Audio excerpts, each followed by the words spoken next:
646페이지. 자, 5번. 사업 시행을 위한 조치 같이 봅니다. 첫 번째, 1번 토지의 출입 등입니다. 주체, 출구입니다. 국토법 정리가 되면 내용적으로는 큰 맥락에서 다른 거 없습니다. 출구입니다. 국가, 지자체, 토주공, 지방공사. 즉 공공사업 주체만 출입할 수 있습니다. 거기에 등록사업자 X. 박스 보니까 1번 타인 토지 출입이고요. 2번은 끝에 보니까 일시 사용. 3번은 장애물 변경 제거입니다. 그죠? 1번은 단순한 출입.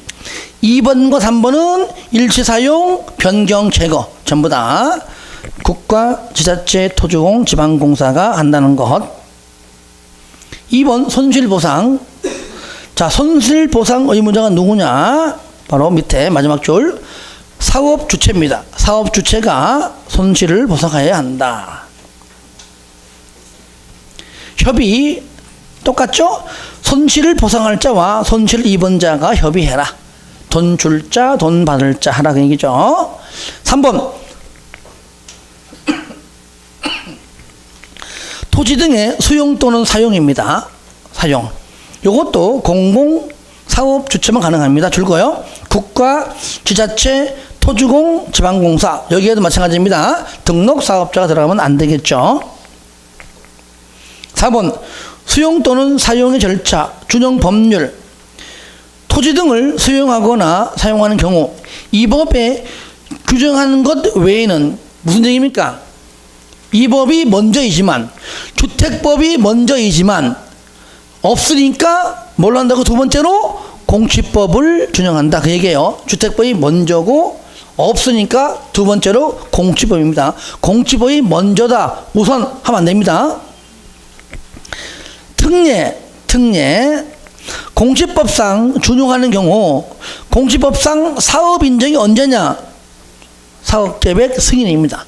그러니까 사업계획 승인을 받으면 바로 사업에 들어가는 거기 때문에 주택법상 사업 인정은 사업계획 승인 받으면 그때고요. 다만 재결 신청, 재결은요 어느 법 다 똑같다.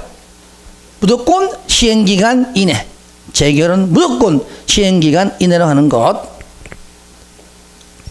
자, 그 다음에 토지 매수 업무 등인데 위탁주택 줄거세요. 국가 또는 토주공. 지자체 안 들어갑니다. 왜? 지자체한테 위탁하거든요. 국가 또는 토주공은 밑에 토지 매수 업무와 손실보상 업무를 맨 끝에 누구한테? 지자체장에게 위탁할 수가 있다. 이때의 위탁 수수료 몇 프로? 100분의 2%. 개발법과 정비법은 4%. 주택법은 2%입니다. 따라합시다. 개발 정비 4%. 주택 2%. 다같이 한 번 더 시작. 개발 정비 4%, 주택 2%. 마지막 시작. 개발 정비 4%, 주택 2%. 자, 넘깁니다. 6번 국공유지 등의 우선 매각 및 임대다. 국공유지다. 국가 땅, 지자체 땅 그 얘기죠.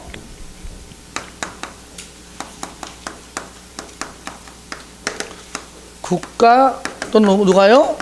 지자체가 소유한다. 그러니까 얘네들이 갖고 있는 땅들이 아무래면 민간 개개인이 갖고 있는 땅보다 비교하면은 좀 더 쌉니다. 그죠? 거의 공매로 처분하기 때문에 싸요. 그러면 건설업자는 아무래면 국가 지자체가 가지고 있는 땅을 살 수만 있다면은, 그죠? 아무래도 비용이 적게 들어가니까 돈을 좀 더 벌 수 있겠죠. 그러니까 요 땅을 사겠다. 매각. 임대하겠다. 임대. 매각 또는 임대할 수가 있는데 누구한테 우선적으로 매각하고 누구한테 우선적으로 임대하느냐? 박스 안에 1번, 2번이에요. 뭐라고요? 첫 번째, 내가 국민주택 규모를 얼마 이상, 그죠? 내가 50% 이상은 내가 건설하겠다. 또 이 지역에 이 지역을 위해서, 이 지역에 있는 직장을 위해서 내가 주택조합이 건설한다, 줄여가지고 조합주택을 내가 건설하겠다. 이런 자에게 우선적으로, 그죠? 우선적으로 매각 또는 임대할 수 있다. 3번은 1번과 2번을 하기 위한 대지 조성인 같은 맥락이 되겠죠. 그죠? 시험에 요거 50% 얘를 숫자를 뭐 40%다 이렇게 좀 바꿔내기도 합니다. 그러니까 요거 숫자 좀 알아두시고요. 자, 그럼 환매. 국가 또는 지자체가 자, 토지를 매수하거나 임차한 자가 나는 매각했습니다. 그럼 그 땅을 매수한 자가, 그죠? 나는 이 땅을 임대했습니다. 그러면 임대차 계약을 맺은 임차인이 몇 년 되도록 2년, 몇 년? 2년 되도록 사업을 안 하고 있네. 그러면은 매각한 것은 다시 걷어 들어가고 임대한 것은 임대차 계약서를 취소하는데 의무적이다, 임의적이다. 그렇죠. 몇 년 내에 2년 내에 동그라미 하시고 마지막 줄에 환매하거나, 그렇죠. 환매하거나 임대계약을 취소할 수 있다 줄 거요. 웬만하면 전부 다 임의적 표현이 많다는 겁니다.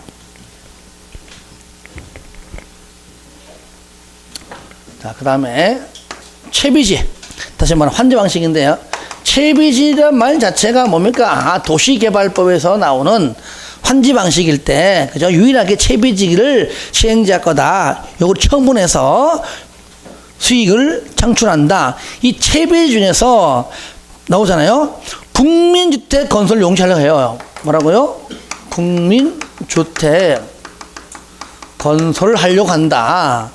너 채비지 좀 팔아라. 그러면 속으로 내 미쳤냐? 나 이 땅 팔아서 유일하게 먹고 사는 건데 하면서 잘 안 팔지만은 국민주택을 건설하기 위해서 한다. 그러면은 전부는 안 되고 50%, 즉 2분의 1 범위에서 맨 마지막 줄 몇 프로예요? 50% 범위에서. 그래서 50%에도 범위에서 사업주체에게 뭐 한다고요? 매각할 수 있다. 이거는 국민을 위한 거니까. 이럴 때 단지 조성 보겠습니다. 지정. 사업주체가 환지 계획의 수립 전에 채비지의 매각을 요구하면 미리 요구하게 되면 도시개발 사업 시행자는 사업주체에게 매각할 채비지를 그 환지 계획에서 줄고서요. 그냥 어차피 팔 거 뭉텅거리로 하나의 단지로 정합니다. 그러면 이 땅을 이제 판매하겠죠, 그죠? 할 때에 자, 원칙 뭐죠? 무슨 가격? 감정 가격. 원칙은 감정한 가격이고요. 예매는 조성 원가입니다. 근데 문제는 무조건 조성 원가가 아니고 임대주택을 건설하려고 할 경우입니다. 아시겠죠? 이거는 반드시 임대주택이라는 말 나와줘야 돼요. 요거 임대주택이 아닌 경우에는 감정가격. 나 그 땅 사서 임대주택 건설하려고 그래. 그럼 좀 싸게 줄게. 조성할 때 들어가는 원가. 그러면 이러한 땅들을 살려하는 건설업자가 많을까요? 적을까요? 많겠죠. 어떻게든지. 그러니까 쌍을 4번 무슨 방법? 경쟁 입찰 몰리겠죠. 근데 그리고요, 이 땅을 채비지지만 어차피 나는 수익성 올리다가 때로는 감정가, 때로는 저도 원가지만 이 땅을 팔려고 내놨을 때는요, 조금 손해 볼지라도 그나마 경쟁 입찰 방법으로 해야 좀 더 낫다 그 얘기죠. 왜? 그 중에 가장 높이 쓴 자한테 파는 거니까. 이게 제일 좋은 겁니다. 평당 600인데 아니 뭐 평당 800 높으면 800 파는 거니까. 그렇죠? 이런 것들. 그래서 우리가 소비자인 국민한테는 경쟁 입찰이 안 좋은 겁니다. 근데 매각하는 사람한테는 뭐라고요? 제일 좋은 게 뭐예요? 경쟁 입찰입니다. 우리가 제일 좋은 건 뭘까요? 예? 아니에요. 그러니까 그 둘이 사와서 하는 건데 또 안 주고 그것도 별로 좋은 거 아니죠. 추천 방식이 제일 좋은 거예요. 평당 600개를 딱 정해놓고, 그죠? 1번부터 10번까지 다 집어넣고 1번 S회사, 2번 B회사 놓고 그냥 흘려가지고 짠! 로또 복권 할 때처럼. 그래가지고 추천 방식 제일 좋은 건데, 추천 방식도 이제 우리 배웁니다. 뭐 할 때? 나중에 이제 도시개발부 할 때 배울 겁니다. 일정 부분 배워요.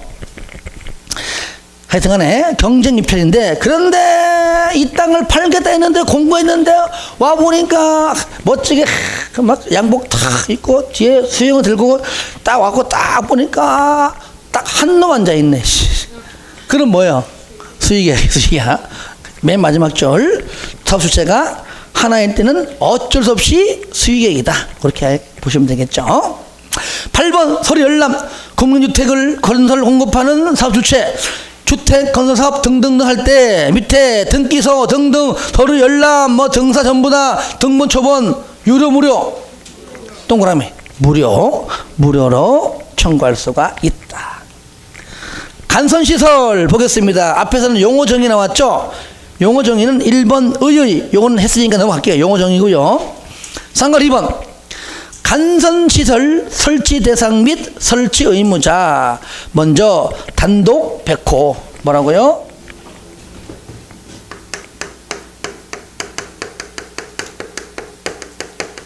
시설 첫 번째 주택 건설 사업 항상 이게 나눠져요. 두 번째 대지 조성 사업이고요. 이때 단독 얼마 이상? 100호 이상. 공동은 100세대 이상. 자, 저기 봅니다. 리모델링은요, 증가하는 세대수가 똑같이 100세대 이상 돼야 돼요.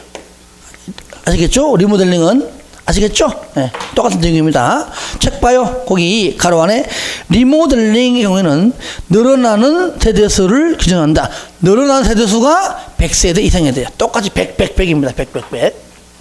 100호 100세대 리모델링도 늘어나는 것이 100세대 이상. 그다음에 토지는 16,500, 대지는 16,500 제곱미터 이상. 왜 16,500인지 나도 모릅니다. 질문하지 마세요. 나도 몰라요. 나 이 강의할 때마다 나도 애매해. 많으면 만, 아니 15,000, 2만까지. 왜 16,500인가 솔직히 모르겠어요. 법률에서. 전에 내가 한번 물어봤거든요. 세종시에. 물어보니까 자기들도 모른대요.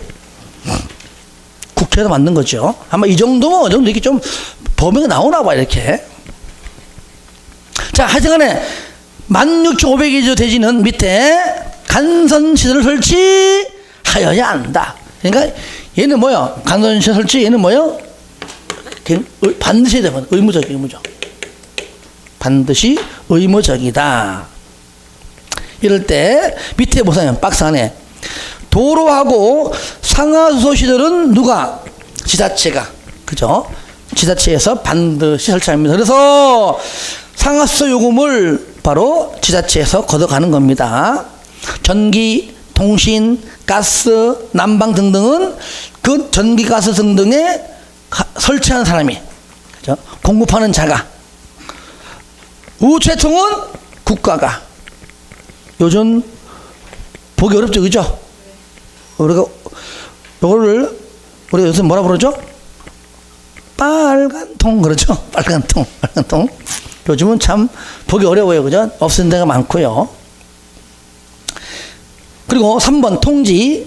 승인권자는 간선시설의 설치 대상인 주택, 건설 등등 밑에 승인하였을 때 지체 없이 설치 의무자에게 통지해라. 통지. 설치 기한 언제까지 해라?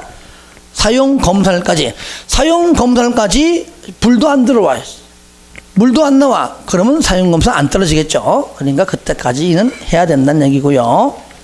자, 다음 페이지. 2번 간선시설 설치 비용의 상환인데, 설치 비용은 바로 누가? 설치 의무자가 도시가스에서 자기들이 가스를 설치해 줘야지 국민이 사용료를 낼 거 아니에요. 그죠? 설치 의무자가 당연히 부담하지요. 이 경우에 도로하고 상하수 시설은 누가 설치한다? 지자체가. 그러므로 국가에서 50% 범위내에서 국가가 보조할 수 있다. 지중선로 전기 간선 시설을 지중선로로 설치하려고 그래요. 그러면 전기 공급자는 지중으로 땅속으로 하오실 마음이 없거든요. 그런데 해달라고 하니까, 그러니까 그때는 전기를 공급하는 자와 땅속에 지중에 설치할 것을 요청하는 자가 각각 뭡니까? 반반씩, 즉 50%의 비율로 반반씩 부담한다. 50%씩 부담한다. 비용 상한의 요구. 설치 의무자가 사용 검사일까지 죽었다 깨어나도 설치할 수 없습니다. 근데 지금 몸이 지금 다급한 사람은 누굽니까? 사업 주체예요. 지금 이번 달까지 지금 사용 검사 신청했는데 아직까지도 태평하네. 그럴 때는 사업 주체가 대신 해주고 난 다음에 거기에 들어간 비용을 받으면 되거든요. 그 얘기입니다. 그럴 때 사업 주체가 그 간선 시설을 줄 거야. 자기의 부담으로 설치하고 설치 의무자에게 들어간 비용을 청구할 수가 있고, 즉 요구할 수 있습니다. 이럴 때 미리 계약해야 돼요. 갑자기 설치할 때 5천인데 야 1억 들어갔어. 그럼 어떡할 거야. 그러므로 상한 계약, 그러니까 대충 얼마 들어간다고 하는 계약 쓰고, 그리고 상환 기간은 아무리 늦어도 사용 검사부터 언제부터 3년 내에, 아직 맨 끝에 3년 이내에 해야 된다. 거기 5번에 있죠. 사용 검사일로부터 3년 이내로 해라. 그래서 뒤에 게 나올 겁니다. 뒤에 것이. 자, 거기까지면 넘겨서 이제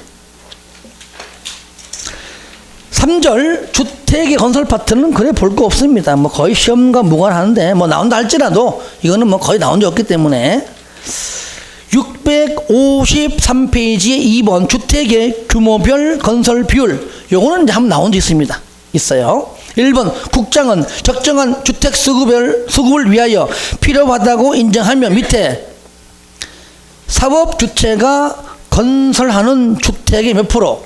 75%. 75% 범위 내에서 75% 범위 내에서 일정 비율을 국민주택 규모로 건설하게 할 수 있다. 그런데 가로안에 보니까 주택조합이나 고용자가 건설할 때는 100%까지 하려면 해라 라고 할 수 있다. 이렇게 75%하고 100% 그 두 개 체크하시기 바랍니다. 그리고 팍팍 넘기세요. 657, 요거는 아예 안 할 겁니다. 버릴 겁니다. 주택의 감리. 특히 저를 보세요. 건축법은요, 건축주가 가장 먼저 설계자랑 계약해요. 설계대로 시공자랑 계약해요. 그 다음에 시공자가 설관대로 똑바로 관리 감독하라고 누구랑? 감리자와 계약해요. 그러니까 건축법상 감리자는 건축주가 지정하는 겁니다. 그렇죠? 그러면 주택법상은요, 오해해버리면요, 아, 사업 주체가 감리자를 지정한다라고 할 수 있잖아요. 그죠? 아닙니다. 주택법상 감리자 지정은 사업 주체가 아니라 사업계획 승인권자가 하는 겁니다. 요 주의하세요. 나오죠? 감리자의 지정, 주어, 사정 없이 동그라미 하세요. 사업계획 승인권자. 여기다가 사업 주체는 하면 또 틀려요. 그거 주의하세요. 사업 주체 X. 이거는 왜 그러냐면은 아파트 10개 동, 15개, 20개 동 건설하는 겁니다. 사업 주체하고 여기 누구면 감리자하고 서로 간에 조금만 눈 한번 딱 감아줘 버리면 넘어간단 말이에요. 그러다가 부실 공고 생기면은 난리 날 텐데. 그러니까 아예 승인권자가 지정합니다. 서로 간에 이렇게 거래하지 못하도록. 사업계획 승인권자는 주택건설 사업 계획을 승인하였을 때 밑에 때와 또 시군구청장이 리모델링 허가하였을 때 세 번째 줄 감리 자격이 있는 자를 다음에 부분에 따라 그게 박스 안에 1번과 2번인데 맨 끝에 줄 거예요. 감리자로 지정하여야 한다. 의무적이죠. 얘는 반드시 지정하여야 한다. 어떨 때 그 밑에 보세요. 박스 먼저 볼게요. 1번 300세대 미만일 때는 쌍가루 1번 건축사 개인 작으니까 건축사 개인도 가능하고 쌍가루 2번 건설기술 용역업자도 가능하고 하지만 300세대 이상을 되는 개인인 건축사는 안 됩니다. 건설기술 용역업자로 하여금 사업계획 승인권자가 감리자로 지정을 합니다. 다시 그 위에 중간에 네 번째 줄 보세요. 감리자로 지정하여야 한다. 다만 나오죠. 인접한 둘 이상의 주택단지에 대해서는 줄 보세요. 감리자를 공동으로 지정할 수 있다. 공동으로 너 여기도 하고 저기도 할 수 있다는 얘기죠. 다만 사업주체가 줄 겁니다. 국가, 지자체, 토지공, 지방공사, 과영 지정할까요 안 할까요? 공공사업주체는 지정하지 않습니다. 또 있습니다. 거기요. 맨 끝에 도시형 생활주택 지정하지 않아요. 아시겠죠? 요거 여러분들 아까 첫 시간 했던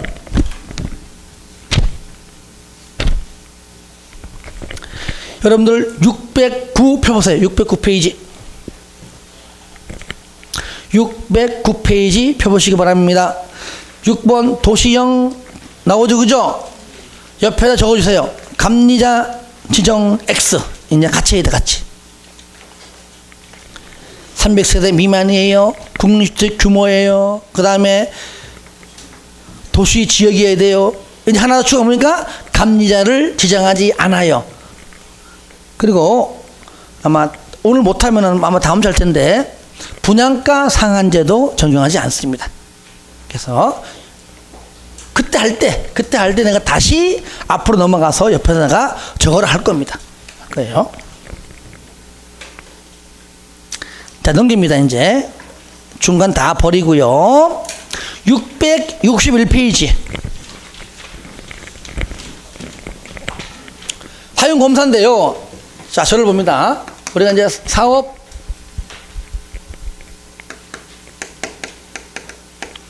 사업계획 승인 받잖아요. 승인을 받으면은 일정 기간 이제 공사가 지나가면은 사용 검사를 받죠.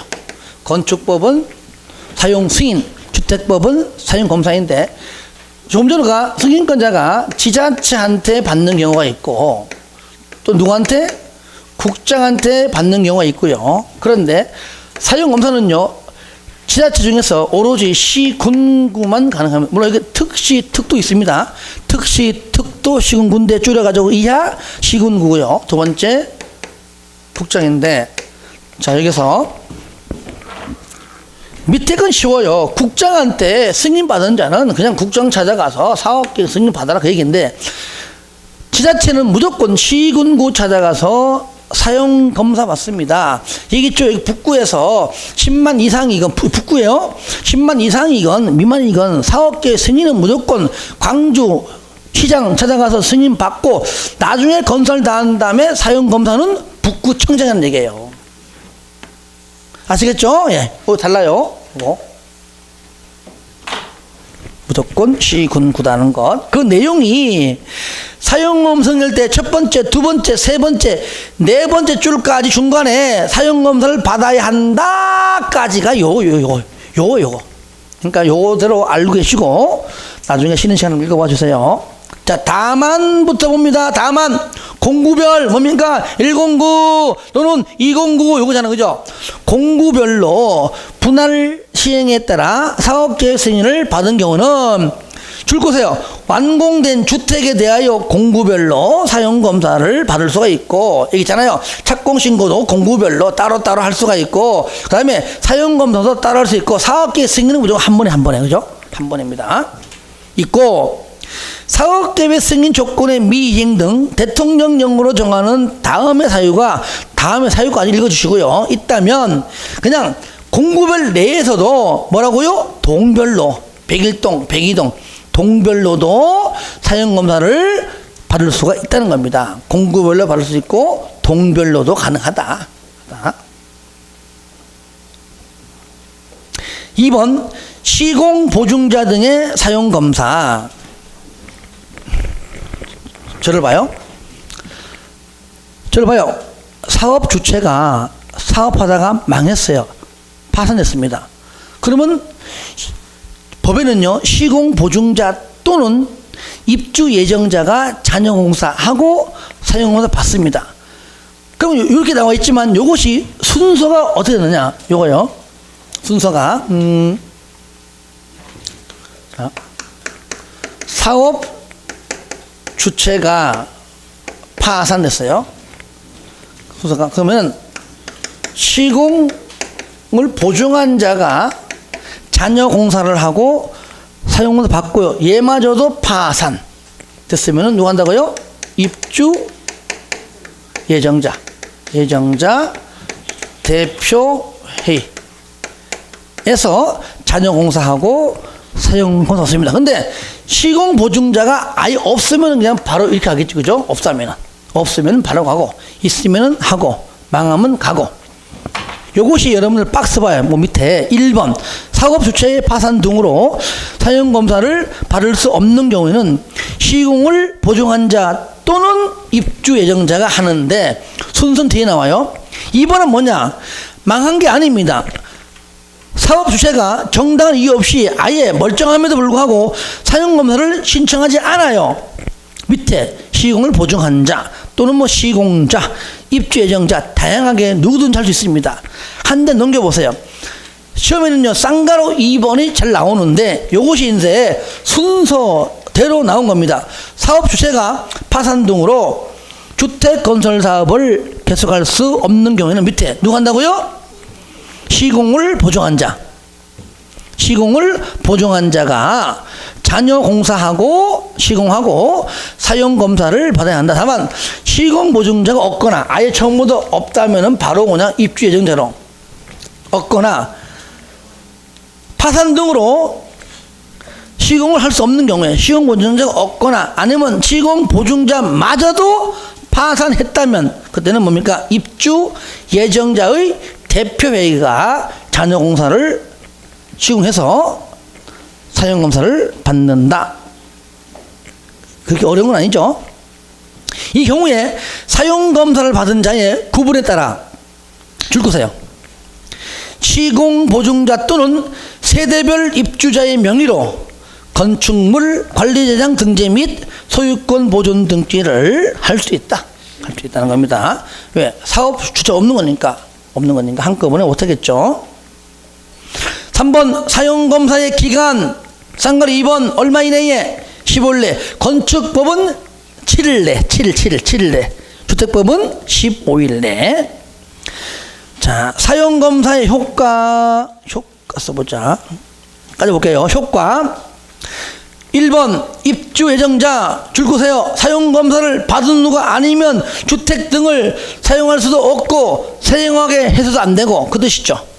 하지만 다음에 구분에 따라 임시 사용 승인을 받은 경우에는 사용할 수가 있다. 이때 주택은 어떻게? 동별로. 주택은 건축물이잖아요. 건축물의 동별로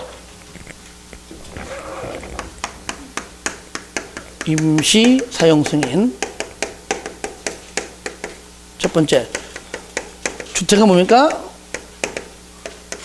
건축물, 101동 건축물, 102동 건축물. 그러니까 건축물의 뭘로? 동별로 임시 사용 승인을 반드시 하는 거예요. 할 수 있는 거예요. 동별로 할 수 있고. 두 번째, 대지는 그렇죠. 구역별로 선 그은 거 구역별로 할 수 있는데 하필이면 이 주택이 단독이 아니고 뭡니까? 공동도 어차피 주택이고 얘도 뭡니까? 얘도 동별로 할 수 있고 하나 더 있죠. 뭐도? 그죠. 세대별로도 할 수 있고 그죠. 두 가지죠. 공동주택은 동별로도 할 수 있고 또 뭡니까? 그러니까 101동 할 수 있고 또는 101동에 101호, 102호 세대별로도 할 수 있고, 그러니까 의무적 없는 겁니다. 공동주택을 뺀 나머지는 동별로 할 수 있고, 공동주택은 동별로 할 수 있고 세대별로도 할 수 있고. 그 다음에 쌍가루 3번에 두 번째 줄 줄거세요. 3번에 두 번째 줄에 대지가 주택 등이 사업계획의 내용에 적합하고 사용의 지장이 없는 경우에만 임시 사용을 승인할 수가 있다. 이럴 때 나오죠, 그죠? 이 경우에 공동주택은 세대별로도 할 수 있다. 나오죠? 자, 5번 준공검사 등의 의제 1번만 동그라미 하세요. 사용검사를 받으면 사업계획 승인에 따라 의제가 되는 인허가 등에 따른 줄거세요. 사업의 사용 승인 또는 준공검사 또는 준공인가 등을 받은 걸로 본다. 다 같은 말이에요. 같은 말. 국토법과 개발법은 사용검사라고 부르고, 그 다음에 정비법은 사실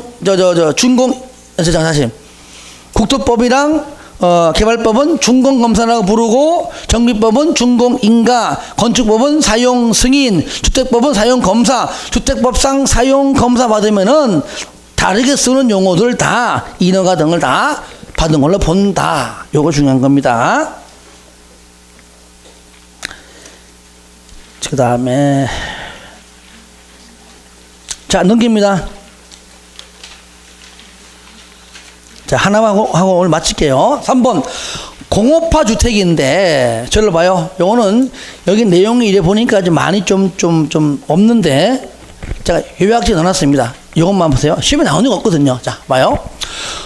공업화 주택은 일명 조립식 건축물입니다. 그러니까 주택을 공장에서 다 뭐 벽 다 만들어 가지고 현장에 가지고 와서 뭡니까? 조립만 하면 돼. 조립만. 이게 뭐라고요? 공업화 주택이다. 그래서 1번 줄거에 국장은 다음의 어느 하나에 해당하는 주택을 밑에 성능 기준 및 생산 기준에 따라 맞춤식 등 공업화 주택으로 건설하는 주택을 뭐라고요? 공업화 주택으로 동그라미 하세요. 인정할 수 있다. 이거야. 1번만 동그라미 1번만 주요 구조부의 전부 또는 일부를 참고하기. 주요 구조부나 주거 공간의 전부 또는 일부를 공장에서 제작해 현장에서 조립하는 요겁니다. 공장에서 제작, 현장에서 조립하는 일종의 조립식 주택을 말한다. 됐습니다. 뭐 고등 오시고요. 뭐 이거는 뭐 시험에 나올 만한 건 아닌데 그래도 혹시 모르니까 이해만 좀 했습니다. 오늘 여기까지 하고요. 다음번에 주택 공급이 양이 이제 얼마 안 남았습니다. 다음에 요거 마지막으로 정리하고 끝나자마자 바로 그냥 이어서 국토법 들어갑니다. 오늘 배운 거 그냥 갈 수 없죠? 또 문제 풀어보고 가겠습니다. 그만 같이 풀어보겠습니다. 1번 주택법령상 용어에 관한 설명으로 옳은 것은 그랬죠? 몇 번일까요? 몇 번? 4번. 그러면 틀린 거 봐야 되겠죠? 자, 1번은 부속 토지도 포함되죠? 예, 틀렸고요. 2번은 틀린 게 어디죠? 그렇죠. 수도권에 속하지 아니하는 해야 되겠죠? 그것만 틀렸죠. 또 나가서는 도시지역도 아니고, 그죠? 다 빠졌죠? 틀렸습니다. 3번은 틀린 게 뭐죠? 공중화장실. 요거는 부대시설이죠. 공중화장실은. 5번 일반 도로는 20m 이상이니까 8m는 해당 사항이 없죠. 2번 주택 건설 사업 또는 대지조성 사업 등록의 설명으로 옳은 것 맞는 거 몇 번? 4번 틀렸어요.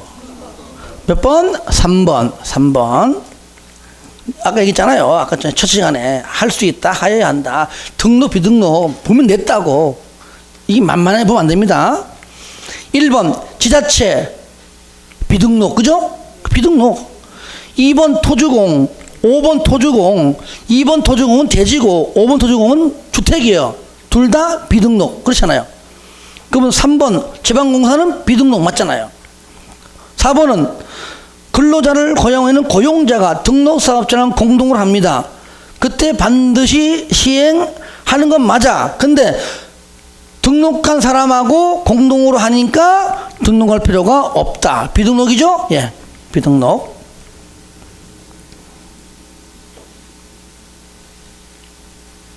3번 주택조합 설명 옳은 것 몇 번일까요? 3번 아니에요. 2번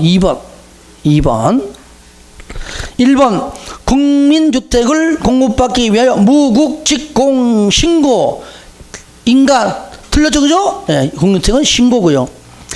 자, 2번 맞고 3번 리모델링 조합은 어려우면 읽다 보면 건설자가 나오면 틀리는 거 아니냐. 그 구성원을 위하여 건설 틀렸잖아요 벌써. 지역과 직장만 리모델링은 제외한다. 4번 투기가열지구 지역조합 끝에 신청서의 접수 순서에 따라 조합원의 지위를 인정하지 아니한다. 5번은 취소할 수 있다. 취소할 수 있다. 4번 사업계획 승인 설명 틀린 것 몇 번? 5번은 미착수 몇 년? 5년. 다 맞는 거죠, 그죠? 맨 끝에 5년. 109, 5년. 3번은 몇 공급입니까? 209니까 2년 맞잖아요. 3번 찍은 자가 많이 있어서 얘기하는 거예요, 지금. 누구랑 말을 안 할게요. 5번 주택건설사업계획의 승인을 받은 사업주체에게 인정되는 매도 청구권 설명으로 틀린 것. 이건 제일 쉬운 거예요. 몇 번? 공시지가가 아니고 시가. 시가를 영어로 Z가. 6번 주택건설용 토지 취득 설명으로 틀린 것. 3번. 그렇죠? 원칙이 뭡니까? 원칙이 감정가. 예외가 조성원가인데 어떤 말 들어가야 돼? 임대주택 건설자 들어가야 됩니다. 어쨌든 틀렸잖아요. 그렇죠? 7번과 8번은 내가 다음에 할 때에 요거를 1번과 2번 넣고 나머지 문제 만들어 올 겁니다. 아시겠죠? 예, 그때 같이 하겠습니다. 하여튼 힘내시고요. 이제 얼마 안 남았습니다. 5, 6, 7, 8, 9 얼마 안 남은 거예요. 그러니까 분발해 주시고요. 아마 요약집이 아마 늦어도 다음 주에 올 겁니다. 오게 되면 아마 이제 5월부터는 요약집하고 기본서랑 같이 병행해서, 그러니까 요약집을 공부하긴 하되 기본서랑 병행해서 그때 같이 하도록 하겠습니다. 수고했습니다.